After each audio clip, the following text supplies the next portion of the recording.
আসসালামু আলাইকুম বন্ধুরা, আপনারা সবাই কেমন আছেন? আশা করি সবাই ভালো আছেন। আজ আপনাদের সামনে এক নতুন টপিক নিয়ে হাজির হলাম। আমার আজকের টপিক ফ্লাওয়ার্স গার্ডেনিং সম্বন্ধে। আপনারা হয়তো জানেন আমাদের দেশে ছোট বড় সব মিলিয়ে প্রায় ৬,০০০ প্রজাতির ফুল গাছ রয়েছে। এদের মধ্যে আমরা গুটি কয়েক ফুলের সাথে অধিক পরিচিত, যেমন শাপলা, গোলাপ, রজনীগন্ধা, দোলনচাঁপা, জুঁই, বেলি ইত্যাদি। সো বন্ধুরা, আজ আমি চলে এসেছি বরিশাল স্টেডিয়ামের ঠিক পিছনে গ্রিন সিটি ফ্লাওয়ার্স গার্ডেনে। গার্ডেনটি তুলনামূলক অনেক ছোট, কিন্তু ফুল গাছের সমারোহ ছিল চোখে পড়ার মতো। প্রায় ২৫০ প্রজাতির ফুল গাছ নিয়ে গার্ডেনটি তৈরি। এখানকার মূল আকর্ষণ হচ্ছে সাদা রঙের কাঁটাযুক্ত ক্যাকটাস গাছ, যা সচরাচর অন্য নার্সারিগুলোতে তেমন একটা চোখে পড়ে না আর কি।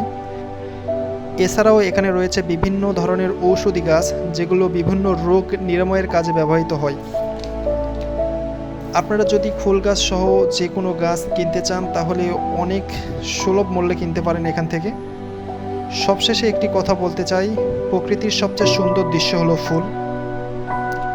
ফুলের মিষ্টি গন্ধে মুগ্ধ হয়ে যায় সবার মন। কাজেই ফুলের রঙে রঙিন হয়ে উঠুক আমাদের সবার জীবন। সো বন্ধুরা, আজ এ পর্যন্ত। আশা করি সবাই ভালো থাকবেন এবং সুস্থ থাকবেন। দেখা হবে পরের কোনো ভিডিওতে। সেই পর্যন্ত সবাইকে ধন্যবাদ ও সালাম জানিয়ে শেষ করছি। আসসালামু আলাইকুম, আল্লাহ হাফেজ।